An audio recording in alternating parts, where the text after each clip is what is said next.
Hi guys! Long time no see, unless you tune in for the live shows for the Ready Set Read book club. I basically haven't made a video since December. It's now February, and to be fair, from November things have been a little bit lax, channel wise. There are reasons for that, and I'm gonna get into it. This is just a basic update of what the heck's been going on in my life and why I've been away. I'm going to try and make this video as short as I can, but as you all know, I tend to ramble on, so if you want to grab yourself a drink or a snack, I'll be waiting right here till you get back, okay? So, are we all ready? Good. From being a teenager, I guess, I have had back problems. I wasn't always as big as I am now, so it has nothing to do with my lovely insulation. It's a thing that's developed over time. Started with lower back muscle spasms, and then it aggravated to slip discs, herniated discs, ruptured discs. It was a case where my discs just didn't like to stay where they should. And this is over a period of years. But in 2014, I ended up having a ruptured disc, and it was really bad. It was impacting on nerves. It was just doing a whole heap of bad stuff in my spine because it wasn't where it should be. I saw a surgeon and they were like, no, you've lived with this issue for so many years, it's time you actually had an operation. Let's see if we can try and fix it. So I was like, okay, let's try and fix this. January 2015, I had a back operation. I had a microdiscectomy. They cut you open and they slice off the bit of the disc that is protruding and like causing all the damage on the nerves and stuff. The operation itself was a success. How I healed, however, was not. I ended up getting failed back surgery syndrome or epidural fibrosis. It's known by both terms. This happens to 1 in 10 patients. Although my surgeon did say it's I have one of the worst cases he's seen.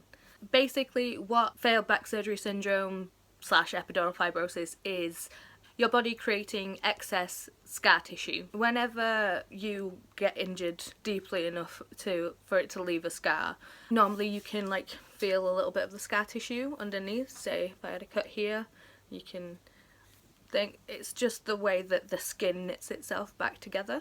In my case, it's an extreme amount of scar tissue. So on my back, I have like a 4-inch scar from where they went in and did the microdiscectomy. Instead of having like a little bit of just underneath the surface scar tissue, the scar tissue has grown out like this massive kraken-like sea creature, and it's so from like the skin of my back, so the scar starts on this side, it's come through this side. Showing you with me arms. It's come through this side and it's gone through the normal fleshy part of my back, but it has also wrapped itself around my spinal cord and has also invaded the space in the spine where they took the piece of disc out. So the scar tissue is crushing all the nerves in my spine that the herniated disc was, but it's also strangulating my spinal cord.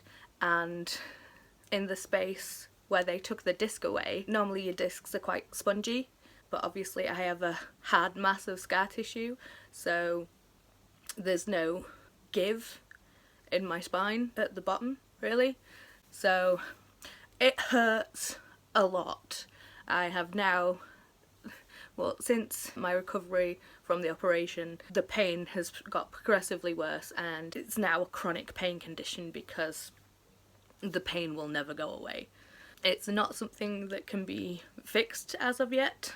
A while ago I did try and have an injection for them to try and break down some of the fibrosis, but my fibrosis was so dense he couldn't actually get the needle past it, so he tried to like get up under it and that was so painful. He couldn't actually continue with the process because I had to lie still because I had a needle injected through my tailbone, and it was too painful for me to stay still enough for them to actually do it. So at the moment I'm kinda scared. I don't want to reoperate because I could just scar in the exact same way and it could make it a million times worse, and because it's wrapped around my spinal cord they don't really want to mess with it. For the longest time I thought that the surgeon had like completely screwed up, but it isn't. It's the way that I've healed, which absolutely sucks, but that's the way it goes. So because I now have a chronic pain condition, I have been on a lot of medication for a very long time. I can put a picture of all the medication that I take up here. Basically, I'm on painkillers, muscle relaxants, nerve blockers, occasionally an anti-seizure medication because with the nerve issues and stuff, there's times where I shake so bad that I can't even hold a cup of tea, which is really upsetting for me personally. When you can't drink a cup of tea, it's a major problem, in my eyes at least. I'm on all this fun medication as well as antidepressants because, you know, losing my 3 jobs because I can't physically do them anymore because it's too painful is very depressing, and obviously from being out and about and seeing people and just generally living life as you do, I've gone from being out and loud and proud to being at home. There's nothing wrong with that, but it is a depressing situation to be in from how I was, and just also the depressing fact of my body doesn't function like it used to, and that is frustrating and upsetting and all the good stuff. So with all the medication, it kept my pain level on more of an even keel, because before the pain medication I had bad days and worse days, and then worse days. I had no good days. But with the medication I could deal more because the pain wasn't the forefront of what I needed to do, that kind of thing. Skip forward to November 2016, which is where you'll see that my channel kind of dropped off. It's because my fiance and I found out that I was pregnant, which is very, very exciting. We're very, very happy about this news, but all that magical, wonderful medication I was taking, I've had to stop.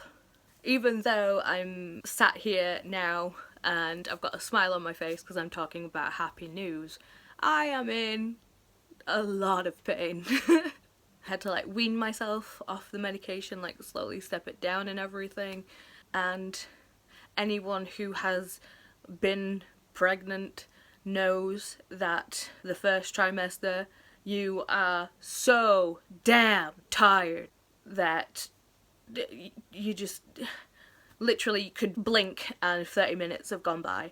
Because I weaned myself off the medication, and obviously it was the first 3 months of my pregnancy, I pretty much slept. That's the main thing that I have done. It cured this pregnancy so far has cured my insomnia. I mean, it's been beautiful at that. It's been amazing. I have slept, and I have slept good.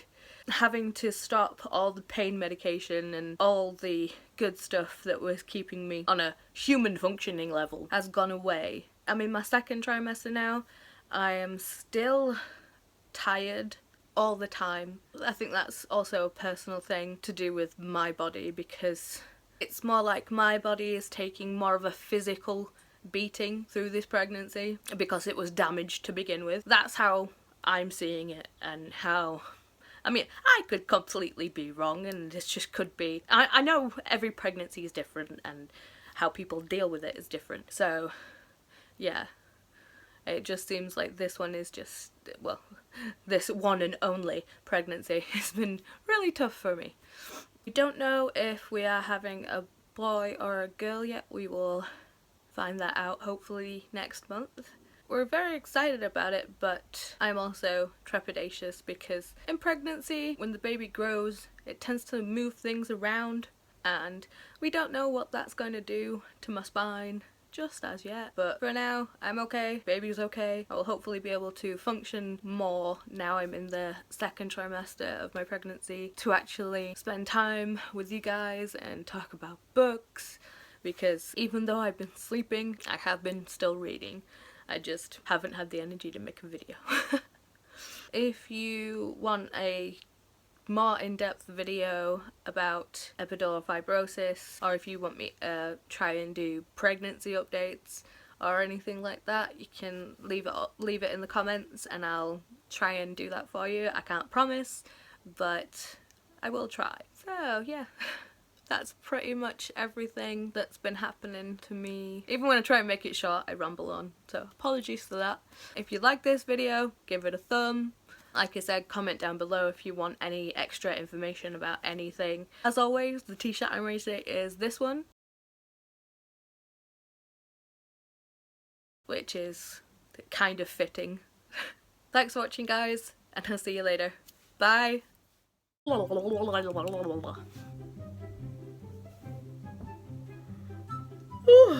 Jeebers. Tra la la la la la la. Wait, hang on. I need tea for this. Fourth run. Oh, fourth run. Oh, I'm explaining this all wrong, and I'm already at 20 minutes. I need to get on with this shit. Ugh.